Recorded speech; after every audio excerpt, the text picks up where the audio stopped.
Welcome to Infinity IQ Plus. Hello students, कैसे हैं आप सब। उम्मीद करता हूं कि आपने बुक 1 पे सपोर्ट मटेरियल में जो मैंने फिजिकल केमिस्ट्री और इनऑर्गेनिक केमिस्ट्री के असर्शन रीजनिंग केस स्टडी और एमसीक्यू के अराउंड जो वीडियो लेक्चर अपलोड किया पोर्टल पे वो सब आपने गो थ्रू कर लिया होगा। और आज जो हमारा है first video lecture based on MCQ haloalkanes and haloarene, जो आपके ऑर्गेनिक केमिस्ट्री का पहला चैप्टर है। वीडियो लेक्चर स्टार्ट करने से पहले इसके इंपॉर्टेंट क्वेश्चन डिस्कस कर लेते हैं। जैसा कि मैं हर एक वीडियो में आपको बताता ही हूँ कि चैप्टर में आपको सबसे पहले नॉमेनक्लेचर क्लासिफिकेशन तो करना ही है, उसके बाद आप नेम रिएक्शन, इस चैप्टर में 6 इंपॉर्टेंट नेम रिएक्शंस हैं। पेन पेपर आपके पास है तो आप नोट कर सकते हैं। Wurtz reaction, Wurtz Fittig reaction, Sandmeyer's reaction, Finkelstein and Swarts reaction, Dow's process भी आप रिवाइज कर सकते हैं। इसके अलावा इस चैप्टर में मोस्ट इंपॉर्टेंट है जो फिजिकल प्रॉपर्टी के अंदर है boiling point, solubility and density के क्वेश्चन, SN1 SN2 मैकेनिज्म, और लास्ट में पॉली हैलोजन कंपाउंड्स के कुछ यूजेस भी गिवन है। इलेक्ट्रोफिलिक रिएक्शंस भी आपको करना है और इसके अराउंड यदि आप पढ़ाई करते हैं तो आपका ये चैप्टर वेल प्रिपेयर्ड होगा। NCERT और आपके क्लास में जो पढ़ाया आपके ट्यूशन टीचर ने या स्कूल में, उसके नोट्स रिवाइज करने के बाद ही इन वीडियो लेक्चर्स को आप देखेंगे तो आपका हर एक पोर्शन, चाहे वो 2 मार्क्स का हो, 3 मार्क्स का हो, एमसीक्यू हो, असर्शन रीजनिंग हो, केस स्टडी, वो सब वेल प्रिपेयर्ड होगा। तो चलिए लेक्चर को स्टार्ट करते हैं। हेलो एल्केन्स, क्योंकि ये काफ़ी बिग लेक्चर होने वाला था तो इसमें मैंने एमसीक्यू को सेपरेट कर दिया और नेक्स्ट एक शॉर्ट वीडियो लेक्चर में हम जितने भी केस स्टडी हैं वो डिस्कस करेंगे along with assertion and reasoning question, right. तो हमारा पहला क्वेश्चन है the number of chiral carbon atom. Chiral या एसिमेट्रिक कार्बन एटम्स के लिए क्या है कि कार्बन sp3 हाइब्रिडाइज्ड होना चाहिए और चारों ही पोजीशन पे डिफरेंट ग्रुप अटैच होने चाहिए, राइट। और साथ साथ वो non super imposable mirror image भी बनाए थे। इसमें हम चेक करें तो ये वाला कार्बन, इसके साथ एक मिथाइल है, एक OH है, एक हाइड्रोजन है और ये ओवरऑल पार्ट, हमेशा ओवरऑल पार्ट को ही कंपेयर करना है, सिर्फ नियरेस्ट कार्बन को नहीं देखना है। तो ये कायरल हो जाएगा। और नेक्स्ट वाला कार्बन, इसके साथ भी एक H है, एक मिथाइल है और लेफ्ट राइट वाले पार्ट सिमेट्रिकल नहीं है, ये भी कायरल होगा। बट इस कार्बन की हम बात करें तो यहाँ ये भी मिथाइल है, यहाँ भी मिथाइल है, ये अकायरल होगा। मतलब टोटल कायरल कार्बन एटम कितने हैं इसमें? 2। और यदि आपसे पूछा जाए कि नंबर ऑफ ऑप्टिकल आइसोमर्स, तो वो 2 पावर n से फाइंड होता है, 2 पावर 2 4, जिसमें 2 डेक्स्ट्रो होंगे और 2 लेवो होंगे, राइट। नेक्स्ट क्वेश्चन है the correct increasing order for the rate of reaction towards nucleophilic substitution.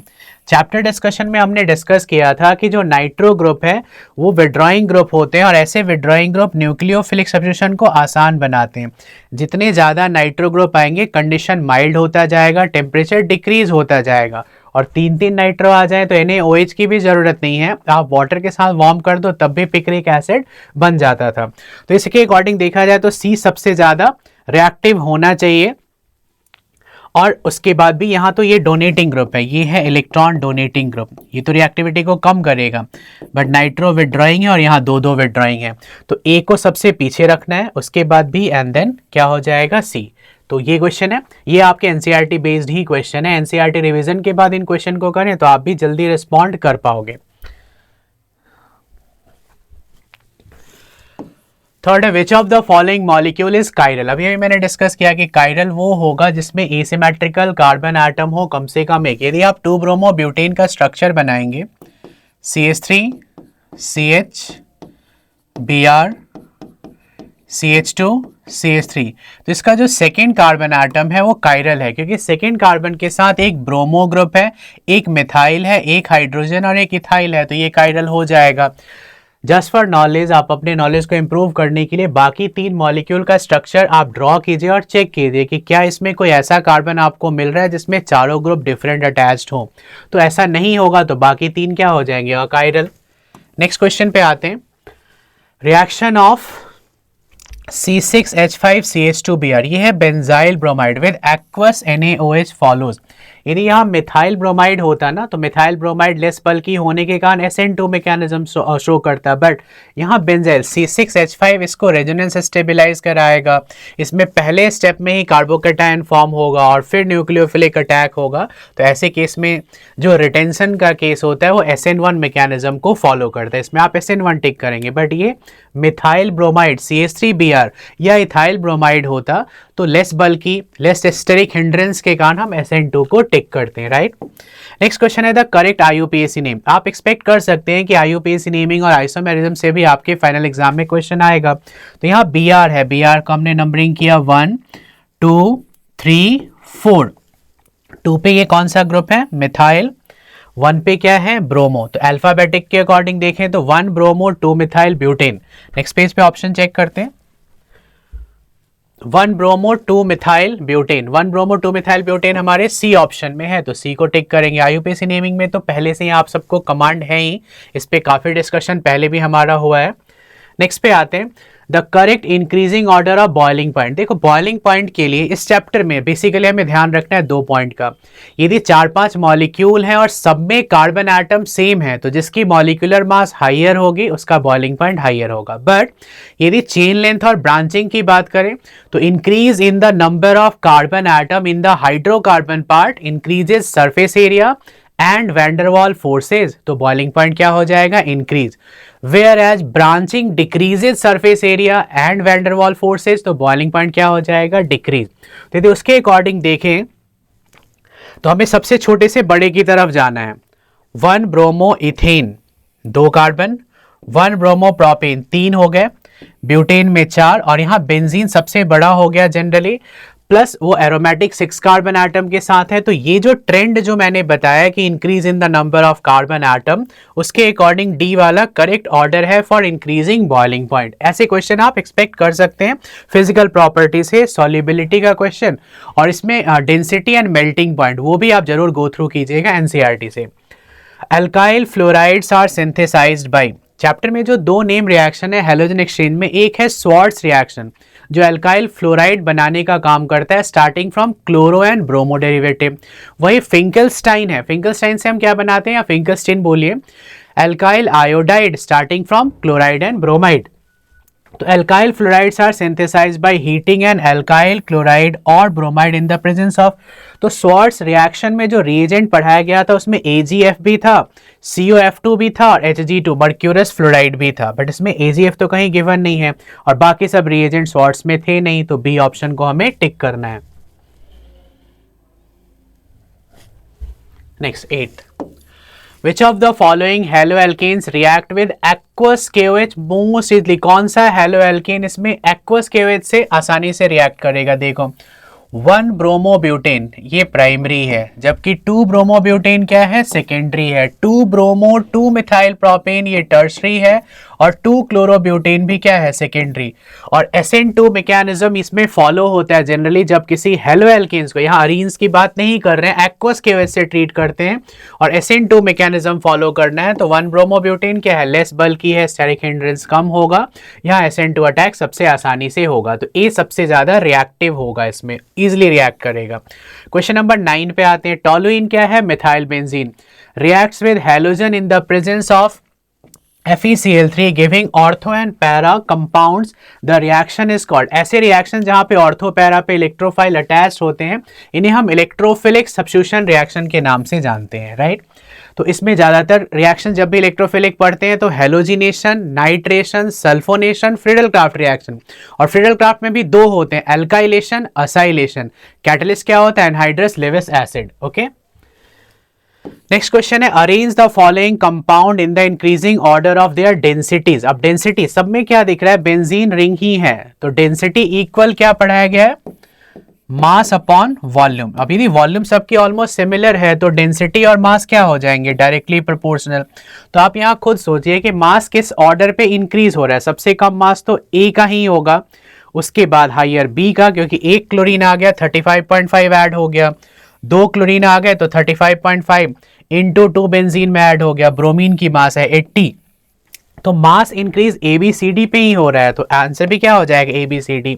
ऐसे क्वेश्चंस के लिए हमें फ्लोरीन की मास लर्न होना चाहिए। क्लोरीन 35.5, ब्रोमीन 80 और आयोडीन 127। तो मास बेस्ड क्वेश्चन भी हम इजीली कर पाएंगे। क्वेश्चन नंबर 11 है हमारा, chlorobenzene form by reaction of chlorine with benzene in the presence of. ये भी इलेक्ट्रोफिलिक रिएक्शन है।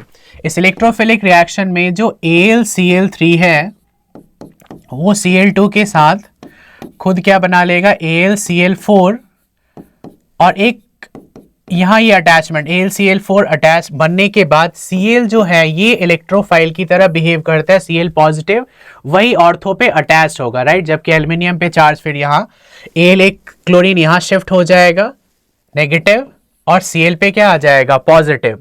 तो इसमें पूछा गया है कि chlorobenzene is form by the reaction of chlorine with benzene, class 11th में भी ये पढ़ना है हाइड्रोकार्बन चैप्टर में, इन the presence of Lewis acid AlCl3 which of the following species attack the benzene.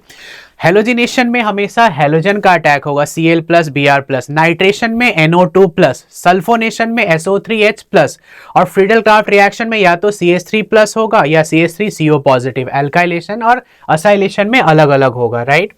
Question number 12 है which of the following statement is correct. तो एक correct है तो बाकी तीन क्या होंगे, इनकरेक्ट भी होंगे। Benzyl halide are more reactive than vinyl and aryl. Actually benzyl resonance stabilised है तो ये ज्यादा रिएक्टिव होता है विनाइल एंड अराइल से, तो इसमें करेक्ट पूछा गया, पहला ही हमें करेक्ट यहाँ पे मिल गया है, राइट। तो बाकी तीन इनकरेक्ट होंगे, इसको भी एक बार पढ़ लेते हैं। Vinyl halides are more reactive than alkyl halides, aryl halides are less reactive than alkyl halides. Aryl, अब इसमें देखो ये जो टर्म्स है कई बच्चे तो इसमें ही कंफ्यूज हैं। अल्काइल हैलाइड नॉर्मल RX होगा, विनाइल होने के लिए क्या चाहिए, जो हेलोजन है वो sp2 से अटैच्ड होगा अदर देन एरोमेटिक रिंग। वही फिनाइल और अराइल में क्या होगा, जो हेलोजन है वो sp2 से अटैच्ड होगा और वो एरोमेटिक रिंग का होगा। अलाइलिक में क्या होता है कि जो कार्बन से हेलोजन अटैच्ड है वो sp3 हाइब्रिडाइज्ड है, और जस्ट नेक्स्ट वाला क्या होना चाहिए, sp2 hybridised other than aromatic ring. But यही केस क्या हुआ कि यदि कोई कंपाउंड कुछ इस तरीके से क्राफ्टेड है कि हेलोजन sp3 से अटैच्ड है और नेक्स्ट sp2 बेंजीन का है तो अलाइलिक होगा।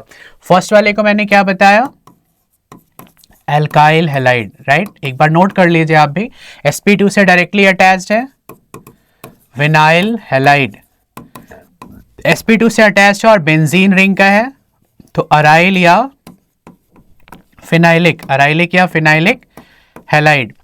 sp3 से अटैच है, जस्ट नेक्स्ट sp2 है नॉन एरोमेटिक का, तो इसे क्या बोलेंगे, अलाइलिक हैलाइड्स। और sp3 sp2 बेंजीन का आ गया तो ये क्या हो जाएगा, बेंजाइलिक हैलाइड्स। और इसी में हम हेलोजन को OH से रिप्लेस कर दें तो जो नेक्स्ट चैप्टर है अल्कोहल फिनॉल ईथर उसका क्लासिफिकेशन हो जाएगा। सबको आप OH से रिप्लेस कर दें तो vinylic alcohol, arylic alcohol, allylic alcohol and benzylic alcohol. तो इस चैप्टर को ढंग से पढ़ने का जो बेनिफिट है वो जस्ट नेक्स्ट आपको अल्कोहल फिनॉल में भी मिल जाएगा, राइट। नेक्स्ट क्वेश्चन पे आते हैं which is question number 13। A new carbon carbon bond is possible in the, कौन से रिएक्शन में नया कार्बन कार्बन बॉन्ड बनेगा। तो फर्स्ट वाले जो रिएक्शन है वही जो है दिख रहा है हमें कि बेंजीन की treatment CH3Cl Friedel craft alkylation कर रहे हैं तो इसमें जो बनेगा बॉन्ड C6H5 CH3 टोलुइन बनेगा और बाई प्रोडक्ट HCl रिलीज होगा, तो नया कार्बन कार्बन बॉन्ड बनता हुआ तो पहले में ही दिख रहा है। जबकि बाकी सब में क्या होगा, इसमें रिएक्ट कराओगे तो ये प्राइमरी से सेकेंडरी में कन्वर्ट होगा, N से ये कनेक्ट हो जाएगा। थर्ड वाले में ईथर बन जाएगा, मतलब कार्बन कार्बन बॉन्ड नहीं बनेगा, विलियमसन टाइप होगा ये रिएक्शन। और लास्ट वाले में अल्कोहलिक KOH है तो बीटा एलिमिनेशन। यहाँ पे क्या हो जाएगा, 2 डिग्री का अमाइन बन रहा है, नेक्स्ट वाले में ईथर बन रहा है तो ईथर में कार्बन कार्बन तो बनेगा नहीं, O और Br ऐसे अटैच हो जाएंगे, O और C अटैच होंगे। और इसमें बीटा एलिमिनेशन हो रहा है, सेट-जेफ रूल लग रहा है, बीटा एलिमिनेशन। तो कार्बन कार्बन बॉन्ड बनने की पॉसिबिलिटी सिर्फ 13 के A ऑप्शन में है। नेक्स्ट पे आते हैं 14 पे, alcoholic AgNO3 does not give precipitate with, किसके साथ पीपीटी नहीं बनाएगा। ऐसे क्वेश्चन में आप चेक कीजिए कि फर्स्ट वाले में Cl CH2 से अटैच्ड है sp3 हाइब्रिडाइज्ड, नेक्स्ट वाले में Cl CH2 से अटैच्ड है sp3 हाइब्रिडाइज्ड, इस वाले में Cl CH से अटैच्ड है sp3 हाइब्रिडाइज्ड। एक अकेला इसमें दिख रहा है आपको जो क्लोरोबेंजीन है उसमें बेंजीन रिंग से अटैच्ड है, ये ऑड वन है, और बेंजीन वाले में रेजोनेंस स्टेबलाइज होने के कारण ये कोई पीपीटी नहीं बनाएगा, इस तरीके का AgCl बनाने की टेंडेंसी इसमें नहीं होगी। ऐसे क्वेश्चंस पे भी आपको बहुत ज़्यादा ध्यान देने की जरूरत है। नेक्स्ट क्वेश्चन है reaction intermediate of E1 reaction. जब भी कोई आप E1 रिएक्शन कराएंगे तो उसमें कौन सा इंटरमीडिएट फॉर्म होगा, तो ऐसे केस में हमेशा इलेक्ट्रोफिलिक में कार्बोकैटायन फॉर्म होता है। इसको आप डायरेक्टली लर्न भी कर सकते हैं, इसमें कार्बोकैटायन ही फॉर्म होगा। Next, best reagent for preparation of chloroalkene from alcohol. किसी भी अल्कोहल को क्लोरोएल्कीन में कन्वर्ट करने के लिए हमारे पास 3 ऑप्शंस पढ़ाए जाते हैं, PCl5, PCl3 and SOCl2। SOCl2 is called thionyl chloride. तो थायनाइल वाले में क्या होता है कि जब ROH की ट्रीटमेंट आप थायनाइल से करते हैं, SOCl2 से, तो RCl के साथ जो बाई प्रोडक्ट बनेगा वो SO2 और HCl बनेगा, और ये दोनों गैसियस बाई प्रोडक्ट हैं जो इवॉल्व हो जाएंगे और इसमें प्रोडक्ट की रिकवरी आसान होगी। ऑप्शन 3 है, PCl3 भी गिवन है, लेकिन इसमें से बेस्ट ऑप्शन पूछा गया है, तो बेस्ट में हमेशा आप किसको टेक करेंगे, SOCl2 को। वो चाहे अल्कोहल से अल्काइल क्लोराइड बनाना हो या किसी कार्बोक्सिलिक एसिड से असाइल क्लोराइड बनाना हो, राइट। तो thionyl chloride will be the best reagent. Highest nucleophilicity, देखिए इसमें एक ट्रिक है जिसको आप फॉलो करेंगे, फ्लोरीन, ऑक्सीजन, नाइट्रोजन, ये कार्बन से कहीं ज्यादा इलेक्ट्रोनेगेटिव है, जिसमें जो लेस इलेक्ट्रोनेगेटिव कार्बन है वो सबसे ज्यादा हाईएस्ट न्यूक्लियोफिलिसिटी शो करेगा। ये डायरेक्टली आपको याद रखना है, ये कार्बन आयन, क्योंकि फ्लोरीन, ऑक्सीजन, नाइट्रोजन से ये थोड़ा कम इलेक्ट्रोनेगेटिव है। क्लोरोफॉर्म फॉर्मूला क्या होता है, CHCl3। On reaction with O2 ये एक पॉइजनस गैस बनाता है जिसका नाम है phosgene, COCl2, C double bond O, Cl काफ़ी ज़्यादा टॉक्सिक गैस है, ये डायरेक्टली आप याद रख सकते हैं। इसलिए क्लोरोफॉर्म को डायरेक्ट एयर के कांटेक्ट से दूर रखते हैं, अवे फ्रॉम सनलाइट, डार्क में ही रखा जाता है, तभी वो सेफली वहाँ पे रहेगा। The order of reactivity of alkyl halide in SN2, इसमें आप वो अप्लाई कर दीजिए, बेटर लीविंग ग्रुप। कौन सा हैलोजन बेटर लीविंग होगा, जिसका साइज सबसे बड़ा होगा। तो इसमें ऑर्डर देखिए, आयोडीन का साइज सबसे बड़ा है, उसके बाद ब्रोमीन, फिर क्लोरीन, फिर फ्लोरीन। तो 19th क्वेश्चन का कौन सा ऑप्शन सही होगा, डी ऑप्शन, क्योंकि आयोडीन बेटर लीविंग ग्रुप है। इंक्रीजिंग लीविंग कैरेक्टर में देखें तो फ्लोरीन से बेटर लीविंग होता है क्लोरीन, उससे बेटर कौन सा होगा, ब्रोमीन, और उससे बेटर कौन सा होगा, iodine, right. Next question, SN2 reaction is an asymmetrical carbon atom gives. जब कोई एसिमेट्रिकल कार्बन एटम SN2 में क्या होता है, जब अटैक बैक साइड से होगा तो कंपाउंड में इन्वर्जन ऑफ कॉन्फ़िगरेशन होता है। मतलब यदि डेक्स्ट्रो पे अटैक हो रहा है तो लेवो बन जाएगा, लेवो पे अटैक हो रहा है तो डेक्स्ट्रो बन जाएगा, और उससे क्या बनेगा, एक सिंगल स्टीरियो आइसोमर्स फॉर्म हो जाएगा, क्योंकि कंपाउंड की कॉन्फ़िगरेशन 180 से चेंज होगी, और साथ साथ सब्स्टिट्यूशन भी होगा, तो एक आइसोमर बनेगा और वो कायरल ही रहेगा, तो एक स्टीरियो आइसोमर वो बना सकता है। और लास्ट क्वेश्चन है हमारा कि इसमें देखो यहाँ थोड़ा कंफ्यूजन क्रिएट किया गया, Markovnikov's rule, anti Markovnikov's rule हमें पता है, सब लोग आसानी से इसको सॉल्व करते हैं, बट यहाँ थोड़ी सिमेट्री देते हुए एक साइड क्या किया इन्होंने, बेंजीन, और दूसरे साइड मिथाइल। अब इसमें डाउट होगा बच्चों को कि Br हम कौन से कार्बन पे अटैच करें, जो कार्बन बेंजीन से अटैच्ड है या जो CH3 से अटैच्ड है। तो एक्चुअली बेंजीन वाला क्या है, थोड़ा ज़्यादा, बल्कि यहाँ पे कार्बोकैटायन की स्टेबिलिटी ज़्यादा होगी, और Br को वहीं अटैच होना पड़ेगा जो कार्बन कहाँ किससे अटैच है, बेंजीन वाले से, और बॉन्ड क्या बन जाएगा, सिंगल। तो इसमें कौन सा ऑप्शन आपको करेक्ट लग रहा है बताइए। तो हम बेंजीन वाले साइड अटैक करेंगे तो ये सिंगल बॉन्ड है, यहाँ डबल नहीं है, तो Br यहाँ CH2, फर्स्ट ऑप्शन को आप टिक कर सकते हैं। जबकि नॉर्मली ऐसे क्वेश्चंस में क्या होता है, यदि ऐसा कोई सिचुएशन आया प्रोपीन और आपने HBr ऐड किया, तो according to Markovnikov's rule negative part mid वाले पे शिफ्ट होके मेजर प्रोडक्ट क्या बनाएगा, 2 ब्रोमो, और यही HBr आप ऐड कर रहे हैं परऑक्साइड के प्रेजेंस में, तो anti Markovnikov's rule, peroxide effect या खराश इफेक्ट लगता है, मैकेनिज्म चेंज हो जाएगा, फ्री रेडिकल के अकॉर्डिंग होगा, और प्रोडक्ट क्या बन जाता है, 1 ब्रोमो। इसमें बिल्कुल बीच में सिमेट्री दिख रही है, बट जिस साइड बेंजीन रिंग है वो ज़्यादा स्टेबल कार्बोकैटायन बनाने में हेल्प करेगा, तो नेगेटिव पार्ट आप वहीं अटैच करेंगे जो कार्बन बेंजीन रिंग से अटैच्ड है। तो इस पे ध्यान दीजिए, क्योंकि मार्कोनिकॉव्स का क्वेश्चन है बट इतना डायरेक्ट नहीं है।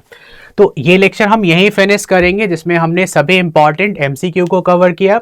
इसी चैप्टर का नेक्स्ट वीडियो लेक्चर बेस्ड होगा असर्शन एंड रीजनिंग के साथ केस स्टडी पे, राइट। उसके बाद 4 और चैप्टर बचेंगे, बट आप पहले ट्राई कीजिए कि बुक 1 के जितने वीडियो लेक्चर है पोर्टल पे उसको गो थ्रू कर लें, और अपने फिजिकल केमिस्ट्री और इनऑर्गेनिक की तैयारी बहुत अच्छे ढंग से कर लें।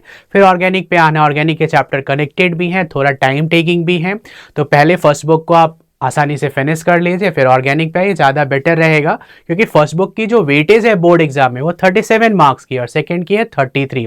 ऑलमोस्ट 50-50 ही हैं, दोनों के इंपॉर्टेंस है, बट एक एक सेक्शन फिनिश होता जाएगा, मेंटली भी आप रिलैक्स रहेंगे, राइट। एग्जाम के लिए ज़्यादा टेंशन नहीं लेना है, एनसीईआरटी के अराउंड पढ़ाई करना है, नोट्स को अच्छे से गो थ्रू करना है, एनसीईआरटी बैक एक्सरसाइज सॉल्व करना है, और फिर सपोर्ट मटेरियल पे बहुत क्वेश्चन गिवन है, बट ये 3 पोर्शन ही आप कर लें, जिसका वीडियो लेक्चर रेगुलर आ रहा है पोर्टल पे, तो आपकी तैयारी ढंग से हो जाएगी। तो आई होप ये वीडियो लेक्चर भी आपके लिए यूजफुल रहा होगा।